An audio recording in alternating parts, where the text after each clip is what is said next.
आप सबको नमस्कार।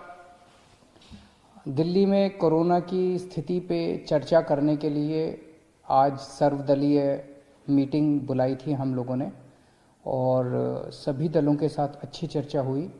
उनके अच्छे सुझाव आए, उन सभी सुझावों के ऊपर हम अमल करेंगे। उस मीटिंग में मैंने सभी दलों से एक ही बात कही, ये समय बड़ा कठिन समय है दिल्ली वासियों के लिए, जब कोरोना के केसेस बहुत ज़्यादा बढ़ गए हैं। ये समय राजनीति करने का नहीं है। राजनीति करने के लिए तो पूरी जिंदगी पड़ी है। हम लोगों को थोड़े दिन के लिए राजनीति को साइड कर देना चाहिए, बयानबाजियों को साइड कर देना चाहिए, आरोप प्रत्यारोप को साइड कर देना चाहिए। ये समय सेवा करने का है। जितनी हम सेवा करेंगे लोगों की, उतने लोग हमें याद रखेंगे। आने वाली पीढ़ियां हमें इस बात के लिए याद रखेंगे कि जब दिल्ली इतनी कठिन परिस्थिति से गुजर रही थी तो हमने बाहर निकल के लोगों की कैसे सेवा की। वो ये इस बात पे याद नहीं रखेंगे कि हमने कितनी अच्छी राजनीति की। इस बात पे सबकी सहमति थी, सभी दलों की सहमति थी कि हम सब मिलके, सारी पार्टियां मिलके, दिल्ली वासी बनके, देशवासी बनके, हम सब लोग इस टाइम लोगों की सेवा करेंगे। मुझे बेहद खुशी है, सभी लोगों ने इस बात का समर्थन किया। पिछले कुछ दिन से इसी बात पे आरोप प्रत्यारोप चल रहे हैं छठ पूजा को लेके। हम भी छठ पूजा करते हैं, सब लोग छठ पूजा करते हैं। खास तौर से हमारे पूर्वांचली जो बहन भाई हैं, उनकी बहुत ज़्यादा श्रद्धा है छठ पूजा पे। हम चाहते हैं कि हमारे बहन भाई छठ पूजा बहुत अच्छे से मनाएं। कई लोगों की मान्यता होती है, कुछ लोग तो यहाँ तक कहते हैं कि अगर मेरा ये काम हो गया तो मैं दो अगली छठ पूजा ऐसे करूँगा, मैं ऐसे व्रत रखूँगा। बहुत लोगों की मान्यता होती है। आप सब लोग मनाएं छठ पूजा। आप मुझे अपना बेटा मानते हैं, आप मुझे अपना भाई मानते हैं, मैं आपके परिवार का हिस्सा हूं। मैं तो चाहता हूं कि मेरे परिवार के, दिल्ली के 2 करोड़ लोग खूब खुशी खुशी छठ पूजा मनाएं। लेकिन आप सोच के देखो कि अगर हम बाहर किसी तालाब के अंदर 200 लोग एक साथ उतरेंगे और उसमें अगर एक को भी कोरोना हुआ, और हो सकता है, कोरोना कईयों को होता है, पता भी नहीं होता, अगर एक को भी कोरोना हुआ और अगर हम 200 लोग उस तालाब में उतरे तो सबको कोरोना हो जाएगा 100%। ये सारे एक्सपर्ट्स का कहना है कि उस पानी के जरिए जिस बंदे को कोरोना होगा वो पानी में उतरेगा और वो पानी कोरोना का हो जाएगा, उससे उसका वायरस उस पानी में चला जाएगा और उस पानी से बाकी सबको हो जाएगा। 100% सबको। आप सोच सकते हो कि कितने बड़े स्तर के ऊपर कोरोना फैल सकता है। तो छठ पूजा करने की मनाही नहीं है, केवल और केवल इतनी मनाही है कि किसी भी पब्लिक पॉन्ड पे, किसी भी पब्लिक तालाब पे, किसी वाटर बॉडी के अंदर हम उतर के एक साथ छठ पूजा नहीं मना सकते। अपने अपने घर में मनाते हैं ना इस बार छठ पूजा। अपने अपने बात तो दिल से भक्ति करने की है, अपने अपने घर पे मनाएंगे।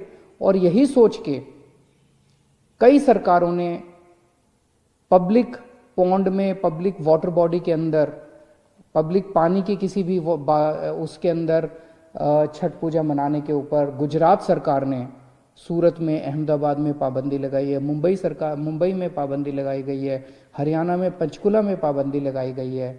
तो यही सोच के लगाई गई है। मैं क्यों चाहूंगा कि छठ पूजा धूमधाम से ना मना पाए लोग? हम क्यों चाहेंगे? हम तो चाहते हैं कि सब लोग धूमधाम से मनाएं।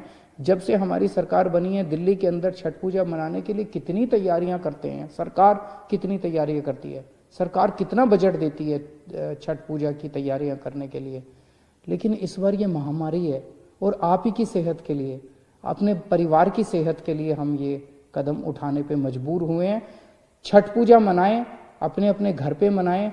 बाहर एक साथ किसी भी तालाब या किसी भी ऐसी वाटर बॉडी में एक साथ ना उतरें, क्योंकि अगर हम उतरे तो सबको एक साथ कोरोना हो सकता है। और मेरी फिर से विनती है, छठ पूजा बहुत पवित्र त्योहार है। कोरोना बहुत बड़ी महामारी है, इस पे राजनीति मत कीजिए। आज की डेट में दिल्ली में 7,461 बेड, लगभग 7,500 बेड अभी अवेलेबल हैं। दिल्ली सरकार के अस्पतालों में, केंद्र सरकार के अस्पतालों में, प्राइवेट अस्पतालों में मिला के 7,461 बेड अवेलेबल हैं। लगभग 446 आईसीयू अभी अवेलेबल हैं। 450 के करीब मोटा मोटा मान लेते हैं आईसीयू अवेलेबल है। और सरकार ने आज कुछ अहम निर्णय लिए हैं बेड, कोरोना के बेड बढ़ाने के लिए और आईसीयू बेड्स बढ़ाने के लिए। अभी पिछले हफ्ते हम लोगों ने कोर्ट की इजाजत के बाद लगभग 30-32 अस्पतालों के 80% आईसीयू बेड्स हमने कोरोना के लिए चिन्हित कर दिए थे। अब ये ऑर्डर आज दिल्ली के सभी प्राइवेट अस्पतालों के ऊपर लागू किए जा रहा है कि दिल्ली के सभी प्राइवेट अस्पतालों के 80% आईसीयू बेड्स कोरोना के लिए रिजर्व किए जा रहे हैं। इससे हमें उम्मीद है कि लगभग 300 से 400 और बेड्स प्राइवेट अस्पतालों के अंदर उपलब्ध हो जाएंगे।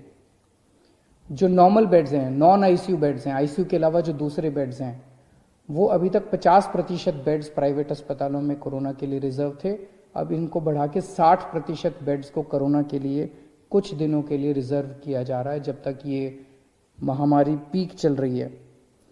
उसी तरह से जितनी नॉन क्रिटिकल प्लैंड सर्जरीज हैं, जैसे आपको टॉन्सिल है, मान लीजिए टॉन्सिल का ऑपरेशन कराना है, डॉक्टर ने कल की डेट दे रखी है, लेकिन वो टॉन्सिल का तो ऑपरेशन अगले महीने भी हो सकता है, कोई क्रिटिकल नहीं है।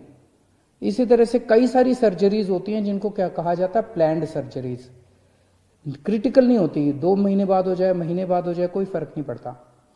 ऐसी non critical surgeries, non critical planned surgeries को कुछ दिन के लिए पोस्टपोन करने के लिए सभी अस्पतालों को कहा जा रहा है। और जैसा मैंने कल कहा था कि आईसीयू बेड्स में दिल्ली सरकार अपने अस्पतालों के अंदर 663 बेड्स की और व्यवस्था, नए बेड्स की व्यवस्था कर रही है। और केंद्र सरकार ने 750 आईसीयू बेड्स देने का आश्वासन दिया है। दोनों मिला के मुझे लगता है 1413 और नए आईसीयू बेड्स, केंद्र सरकार के और दिल्ली सरकार के मिला के 1413 और नए आईसीयू बेड्स इससे उपलब्ध हो जाएंगे। मैं अपने सभी डॉक्टर्स का और कर्मचारियों का शुक्रिया अदा करना चाहता हूं, उनको सैल्यूट करना चाहता हूं। उन्होंने जिस तरह से न केवल मेहनत की है, उन्होंने सूझबूझ के साथ जिस तरह से दिल्ली के अंदर कोरोना का मैनेजमेंट किया है, ऐसा मैनेजमेंट दुनिया के बड़े बड़े देशों में और दुनिया के बड़े बड़े शहरों में नहीं देखा गया। जिस तरह से हमारे दिल्ली के डॉक्टर्स ने और कर्मचारियों ने जिस तरह का शानदार मैनेजमेंट किया है। मैं आपको एक छोटा सा उदाहरण देता हूं। न्यूयॉर्क के अंदर, न्यूयॉर्क अमेरिका में है, अमेरिका कितना एडवांस्ड देश है। न्यूयॉर्क के अंदर 6 अप्रैल को उनकी पीक आई थी। 6 अप्रैल को उनके 6,353 केस थे। उस दिन 6,353 केसों में उनकी 575 लोगों की मौत हुई थी। और जो वीडियो आ रहे थे वहां से कि कॉरिडोर में पेशेंट्स पड़े हुए हैं, बेड्स अवेलेबल नहीं है, अस्पताल के बाहर सड़क के ऊपर पेशेंट सब पड़े हुए हैं, वेट कर रहे हैं कि जब बेड खाली होंगे तो हम अंदर अस्पताल के अंदर जाएंगे। बुरा हाल था चारों तरफ और इतनी डेथ हो रही थी, बॉडीज एक दूसरे के ऊपर पड़ी हुई थी। इसी तरह की तस्वीरें स्वीडन से आई थी, इसी तरह की तस्वीरें फ्रांस से आई थी, इसी तरह की तस्वीरें इटली से आई थी। जब बेड्स खत्म हो गए थे, लोग बाहर पड़े हुए थे, लोग जब उनकी पीक आई थी। आज दिल्ली के अंदर लगभग पिछले हफ्ते 8,500 केसेस तक हम पहुंच गए दिल्ली में। लेकिन हमारे डॉक्टर्स ने इतनी शानदार, हमारे मेडिकल सुपरिंटेंडेंट्स ने, मेडिकल डायरेक्टर्स ने, डॉक्टर्स ने, मेडिकल फ्रेटर्निटी ने इतनी शानदार व्यवस्था की है, इतना शानदार कोविड का मैनेजमेंट दिल्ली में किया है कि दिल्ली के अंदर ऐसी व्यवस्था नहीं है। दिल्ली में आज भी 7,500 बेड्स अवेलेबल हैं। आज भी 450 आईसीयू बेड्स अवेलेबल हैं। कॉरिडोर के अंदर पेशेंट्स नहीं पड़े हुए, सड़कों के ऊपर पेशेंट्स नहीं पड़े हुए। इतनी ज्यादा पीक आने के बाद भी 100-125 के करीब डेथ्स हो रही हैं। नहीं होनी चाहिए, ये भी ज्यादा है, इसको कम करेंगे।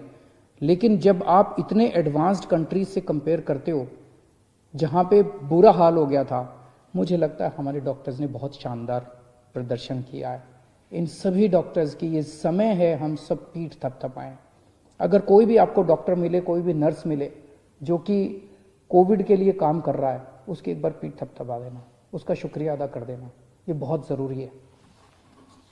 मैं अभी अभी एलजी साहब के पास गया था मिलने के लिए। मैं एलजी साहब को सारी कोरोना की जो दिल्ली की परिस्थिति है उससे उनको अवगत करा के आया। हम दोनों ने माना कि दिल्ली के अंदर जहां जहां दिल्ली में बहुत सारे लोग मास्क पहन रहे हैं, लेकिन कई लोग अभी भी मास्क पहनते नहीं हैं, तो लोगों को मास्क पहनवाने के लिए कई बार जब कहने से बात नहीं बनती तो फिर थोड़ा सा टाइट करना पड़ता है। तो फाइन अभी 500 रुपये था, इसको बढ़ा के 2000 रुपये फाइन किया जा रहा है कि जो जो मास्क नहीं पहनेगा उसके ऊपर 2000 रुपये का फाइन लगाया जाएगा। मेरी सबसे अपील है, इस टाइम मैं दिल्ली के सभी लोगों से अपील करना चाहता हूँ, जितनी सामाजिक संस्थाएं हैं, जितनी धार्मिक संस्थाएं हैं, जितनी पॉलिटिकल पार्टीज़ हैं। आज मैंने पॉलिटिकल पार्टीज़ को भी यही कहा, मैंने कहा कि आप अपने सारे कार्यकर्ताओं को सड़क पे उतारिए और उनको मास्क दे के भेजिए कि वो मास्क बांटे। कोई अगर सड़क के ऊपर मिले जिसने मास्क नहीं पहना हुआ, जितनी धार्मिक संस्थाएं हैं उनसे भी मेरी यही निवेदन है, सबको मास्क बांटिए। अगर आपने मास्क पहन लिया, आपके कोरोना होने के चांसेस बहुत ज़्यादा कम हो जाते हैं। तो मेरी सभी संस्थाओं से, धार्मिक संस्थाओं से, सामाजिक संस्थाओं से, पॉलिटिकल पार्टी से सबसे निवेदन है कि अपने अपने कार्यकर्ताओं को मास्क दे के सड़क पे उतारिए कि वो मास्क सबको बांटे कि सब लोग मास्क जरूर पहने। अगर आप मास्क पहन लेते हैं तो आप कोरोना से काफ़ी हद तक बच सकते हैं। और अगर आप एक किसी को मास्क पहना देते हैं तो आप ये सोचिएगा कि उसको कोरोना से बचाने का आपको पुण्य हो गया। एक आदमी को आपने कोरोना होने से बचा लिया, इस बात का आपको पुण्य हो गया, इस बात का आपका सुकून मिल सकता है।